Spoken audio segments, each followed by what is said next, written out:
My name is Victor, and I want to tell you a story that turned my life completely upside down. I work as a mechanic at an auto repair shop in Detroit, married to Elizabeth for 12 years.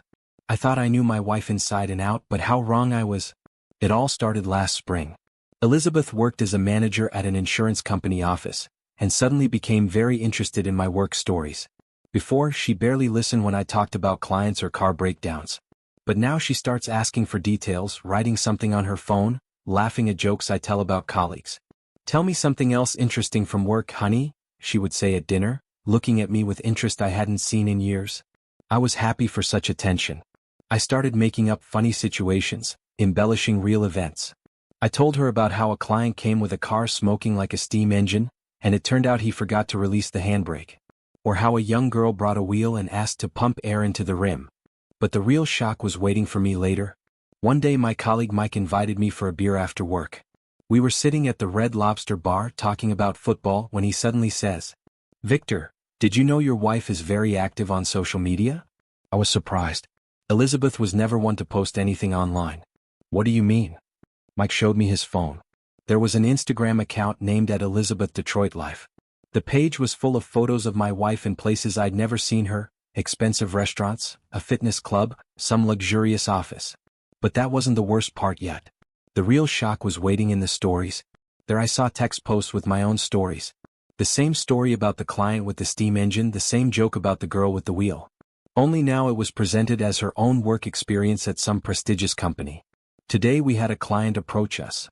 She wrote, copying my stories word for word. My heart was pounding like crazy. I quickly scrolled through other posts. Everything I told her at home appeared on her page as her own life. She had created a completely different persona for herself, a successful businesswoman working at a prestigious company and living a vibrant life. But who was photographing her in all these places? And where did the money for such entertainment come from? The next few days I lived in a fog. I pretended everything was normal, but constantly thought about what I had seen. I decided to conduct my own investigation. I started telling Elizabeth made-up stories, specially created for verification. I told her about an imaginary client named Jonathan who brought a BMW with a strange malfunction. I described the entire situation in detail, added funny details. The next day this story appeared on her page. But the most terrible discovery was still waiting for me. I decided to see who was liking and commenting on her posts. Among the followers I found a profile at Richard Businessman. A man about 40 years old, in a suit, with an expensive car as his avatar. And here's what struck me. He commented on every one of her posts, and she responded to him with warmth I hadn't seen from her in a long time. Looking through his profile I understood the picture. Photos from the same restaurants as Elizabeth's, only taken from a different angle. The same fitness club, the same places. They were there together. Richard owned a large real estate company. Elizabeth was portraying herself as his business partner, using my stories as the basis for her work stories. But the real blow was waiting for me when I found their joint photo. They stood embracing by some lake and the caption read, "When you find someone who understands your ambitions, #perfect partner, #new beginnings." I realized that our entire married life for the past months had been theater. Elizabeth was using me as a source of content for her fake persona to impress her lover. But how to end all this? An ordinary conversation about divorce seemed too simple after such deception. And then it hit me. I came up with the most epic work story of my life. I told Elizabeth how a client came to the auto shop with a problem. His wife found foreign items in the car, and he asked us to check if she wasn't hiding something in the vehicle. I described in detail how we found hidden documents about a secret bank account, photos with a lover, and even a ring she was going to give him. "Can you imagine?" I said. It turned out she had been leading a double life for years. Used her husband as cover for her schemes. Even told his stories to her lover as her own to seem more interesting. Elizabeth listened with her mouth open, even forgot to write it down on her phone. "And what happened to them?" she asked quietly. The husband filed for divorce the next day. No conversations, no scandals. Just packed all her things in suitcases and put them by the door with a note. "Now you can live the life you wanted, but without me." The next day this story didn't appear on her page. Instead, Elizabeth came home pale and said she needed to talk to me. "Victor, I'm seeing another man." I pretended surprise. "How long?" 7 months. He's offering me a new life. Different opportunities. "And what do you want to do?" She was silent for a long time, then said, "I want a divorce." I nodded. Okay. I won't stand in your way. Only now did she raise her head, surprised by such a calm reaction. You're not angry? I smiled. Elizabeth, you know what's the worst thing about this whole situation? It's not that you cheated on me. It's that you used my life as material for your lying stories. You turned our memories into a tool for deception. She turned even paler. You knew. I knew. And you know what? Your Richard knows now too. Because the story I told you yesterday, it's about us. And this morning I sent him all the evidence of your lies. Elizabeth grabbed her phone. Her face changed when she saw a message from Richard. We need to talk. Urgently. 2 weeks later we signed the divorce papers. Elizabeth moved in with her sister. Richard, as it turned out, not only broke up with her but also sued for fraud. She had signed several documents on behalf of a non-existent company, using my stories as the basis for business plans. Now I live alone, and you know what? It's better than living with someone who turned your life into material for their fantasies. Now my work stories remain only mine, and that's right. But let me tell you more about how this all unfolded in detail, because the full picture was even more disturbing than I initially realized. The investigation I conducted revealed layers of deception I never imagined possible. After discovering Elizabeth's fake Instagram persona, I started paying closer attention to her daily routine. She claimed to work late at the insurance office, but when I called there one evening, they told me she had left at her regular time of 5 p.m. Where was she spending those extra 3 hours? I decided to follow her one evening, feeling like a character in some cheap detective novel.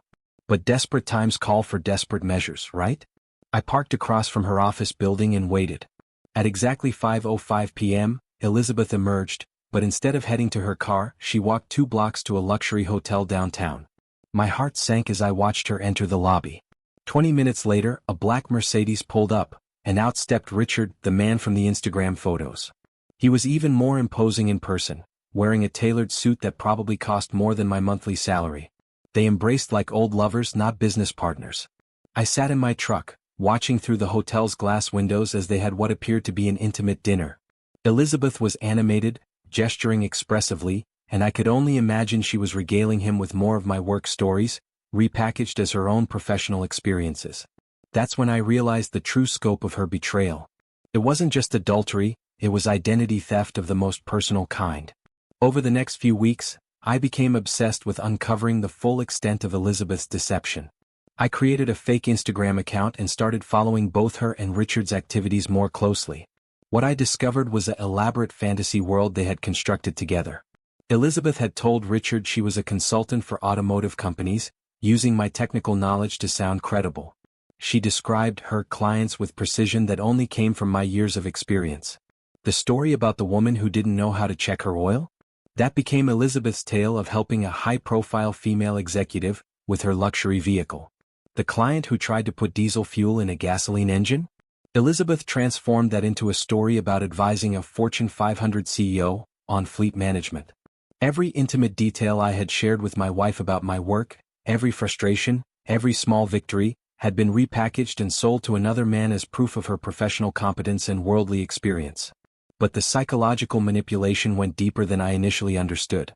Richard's company was apparently looking to expand into automotive partnerships. Elizabeth positioned herself as the perfect consultant, someone with insider knowledge of the industry. She was essentially running a long con, using my expertise to potentially secure business deals. I found email exchanges between them. Elizabeth had been sloppy with her phone security, leaving her laptop open one evening. The messages revealed a relationship that went back almost 8 months, not the 7 she had admitted to. Your insights into the automotive sector are exactly what we need, Richard had written. You understand the technical side better than anyone I've met. Elizabeth replied, I've been in this business for years. You learn to speak their language, understand their problems. Their language, their problems. She was talking about me and my colleagues as if we were specimens in a lab. The emails also revealed their future plans. Richard was planning to offer Elizabeth a position in his company, potentially as head of a new automotive consulting division. He was talking about relocating her to his company's headquarters in Chicago, setting her up in a luxury apartment, the whole package. My wife had been auditioning for a new life, using my stories as her resume. But what hurt most was reading her descriptions of our marriage. To Richard, I was portrayed as a dead-end husband, holding her back from her true potential. She complained about being stuck in suburbia with someone who lacks ambition, describing our 12 years together as a mistake of youth. Our first date? She told Richard it was a pity dinner with a lonely mechanic. Our wedding? A small affair she was embarrassed by. The house we bought together? A starter home she was desperate to escape. Every memory I cherished had been rewritten in her narrative as something to be ashamed of. The discovery that broke me completely came when I found a draft email she never sent. In it, she was planning to tell Richard that I had become increasingly possessive and controlling, setting up a narrative that would justify her eventually leaving me. She was crafting a story where she was the victim and I was the obstacle to her happiness. That's when I knew I had to act. The plan I devised wasn't just about exposing her cheating, it was about showing her exactly how it felt to have your reality stolen and repackaged by someone you trusted. I spent 3 days crafting the perfect fictional work story, one that would serve as both confession and revenge. The tale about the cheating wife whose husband discovered her secret life wasn't random. Every detail was carefully chosen to mirror our situation. The client who found evidence of his wife's affair? That was me. The hidden bank accounts? I had discovered Elizabeth had opened a secret savings account, presumably for her new life with Richard. The fake business documents? Elizabeth had indeed been creating fraudulent credentials for her consulting persona. When I told her this story, watching her face as the details sank in, I felt a mixture of satisfaction and sadness. She was hearing her own actions reflected back at her, dressed up as fiction. The confrontation that followed was both anticlimactic and devastating. After Elizabeth confessed to the affair, I revealed what I had learned about her elaborate deception. Her face went through a series of expressions: surprise, fear, anger, and finally, a cold calculation that I had never seen before. "You were spying on me," she said, as if that was the real betrayal. "I was trying to understand who I had been married to," I replied. She sat silent for a long moment, then said something that will stay with me forever. "Victor, you would never have been enough. Richard sees my potential. He understands what I could become. Using my stories? My experiences. Those weren't just your stories. I lived them too, listening to you tell them over and over. I made them better, more interesting." That's when I realized Elizabeth didn't just cheat on me, she genuinely believed she had improved my life by stealing it. The divorce proceedings were swift but brutal. Elizabeth tried to claim half of everything, including my tools and equipment, arguing that her emotional labor in supporting my career entitled her to compensation. Her lawyer painted a picture of a woman trapped in a marriage to a man without ambition, someone who held her back from achieving her true potential. They submitted evidence of her business consulting work as proof of her earning potential. That's when I played my final card.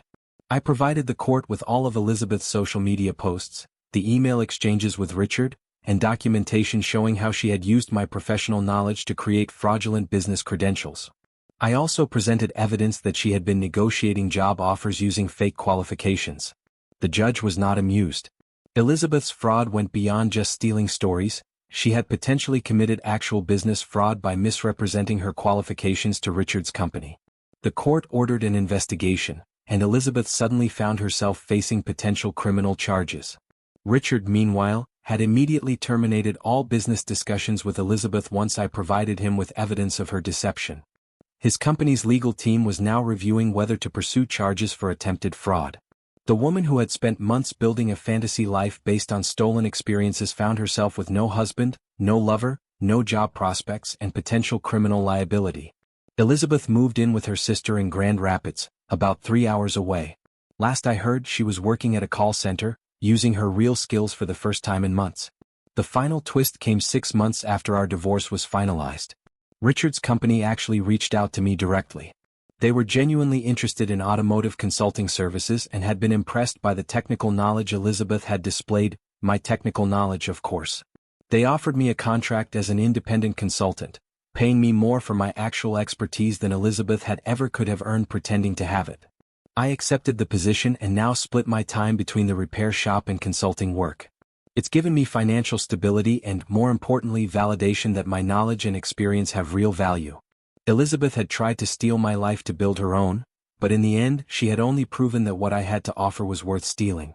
The psychological impact of this betrayal took months to process.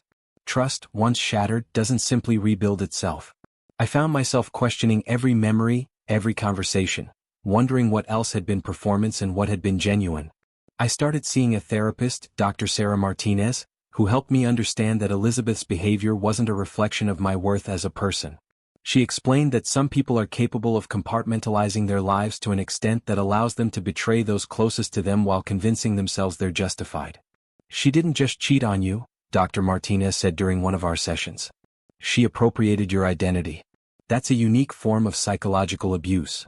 The therapy helped, but what helped more was reclaiming ownership of my own stories. I started a blog about life as a mechanic, sharing the real versions of the stories Elizabeth had stolen. It became surprisingly popular, with other mechanics and car enthusiasts sharing their own experiences. One of my blog posts about the client with the smoking car got shared thousands of times on social media. People loved the authentic voice, the real details, the genuine humor that comes from actually living these experiences rather than just repackaging them. Several readers commented that they had seen similar stories elsewhere but that mine felt more real and authentic. They only knew. The blog led to a book deal, a collection of stories about blue-collar life in modern America. The publisher was particularly interested in the theme of authenticity versus performance, of real experience versus curated image. I dedicated the book to everyone who has had their truth stolen by someone they trusted. Elizabeth, meanwhile, tried to contact me several times during the first year after our divorce. Her messages ranged from apologetic to accusatory to desperately pleading. She claimed she never meant to hurt me, that she had been lost and trying to find herself. She said Richard had manipulated her, taking advantage of her insecurities about her career and social status. In her final message she wrote, "I know what I did was wrong, but couldn't you see I was drowning? I felt so small next to your confidence, your expertise. I just wanted to matter." I never responded to any of her messages. Her sister called me once to say that Elizabeth was in therapy and wanted to make amends. I told her that amends would involve Elizabeth taking full responsibility for her actions and their consequences, not making excuses or asking for forgiveness to make herself feel better. I never heard from them again. The repair shop where I work has become more successful than ever. Word spread about my consulting work, and we started getting more high-end clients who wanted someone with both practical experience and business knowledge. Mike, my colleague who first showed me Elizabeth's Instagram account, became my business partner. We expanded the shop, hired 2 more mechanics, and started specializing in European luxury vehicles. "You know," Mike said to me one day as we were working on a particularly complex BMW repair, "maybe Elizabeth did you a favor. Look at everything you've built since she left." He had a point, but I corrected him. "She didn't do me a favor. I built this despite what she did, not because of it." The distinction matters. Elizabeth's betrayal didn't motivate me to succeed, my own worth and capabilities did. She had tried to steal those qualities, but they remained mine all along. 2 years after the divorce, I received an unexpected piece of news. Richard's company had gone bankrupt. Apparently, his business model had been built on a foundation of inflated claims and questionable partnerships. The investigation into his dealings with Elizabeth had revealed a pattern of poor judgment and potential fraud throughout his company. I felt no satisfaction in his downfall, only a sense of vindication. Elizabeth had been drawn to Richard's apparent success and wealth, but it had all been as fake as the persona she created for herself. They had been 2 frauds, attracted to each other's artifice. I started dating again cautiously. The experience with Elizabeth taught me to value authenticity above all else. I'm drawn to people who are comfortable with themselves, who don't need to perform or pretend to be someone else. I met Sarah at a book reading. She's a librarian who loves stories about real people living real lives. She's never asked me to be anything other than what I am, and she shares her own stories honestly, without embellishment or performance. When I told her about Elizabeth, she said something that stuck with me. "Some people collect experiences and others collect the appearance of experiences. You're someone who actually lives life." Sarah's right. I've learned that authenticity isn't just about being honest with others, it's about being honest with yourself about who you are and what you value. Elizabeth spent so much energy creating a false version of herself that she lost track of who she really was. She became so invested in the performance that she forgot there was supposed to be a real person underneath. I refuse to live that way. My stories are my own, my experiences are my own, my successes and failures are my own. They can't be stolen or repackaged or improved upon by someone else because they're inseparably part of who I am. The auto repair shop is quiet now, it's late evening and I'm finishing up some paperwork before heading home. The familiar smell of motor oil and metal, the organized chaos of tools and parts, the satisfaction of problems solved and vehicles restored to working order, This is real. This is mine. Elizabeth tried to steal my life to build hers, but she could never actually take what makes me who I am.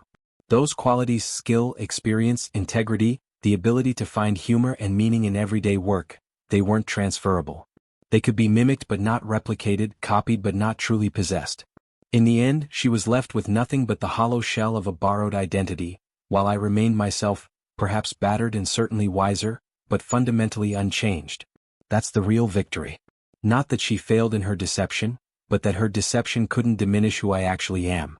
Some nights I wonder what would have happened if I had never discovered her fake Instagram account, if she had successfully transitioned to her new life with Richard without me ever knowing the full truth. Would ignorance have been better? I don't think so. Living with a lie, even unknowingly, corrodes something essential in a person. The truth, however painful, allows for authentic response and genuine healing. Elizabeth's betrayal taught me that some people will take everything you give them and still want more. But it also taught me that what truly belongs to you, your character, your skills, your authentic self, can never really be stolen. As I lock up the shop and head home to my small but genuinely mine apartment, I carry with me the stories of the day. A young woman learned how to change her own oil. An elderly man got his vintage Mustang running again after months of trouble. A family's minivan is ready for their cross-country vacation. These are my stories. They happened to me and I'm the only one qualified to tell them. And that's enough. Thank you for watching the video to the end. Maybe YouTube will no longer offer you my channel, so subscribe to it by clicking subscribe on the right under the video to receive new interesting stories. Also on the right of the video there is a playlist with other interesting stories that you can listen to, and you can also write in the comments what stories you would like to see on the channel.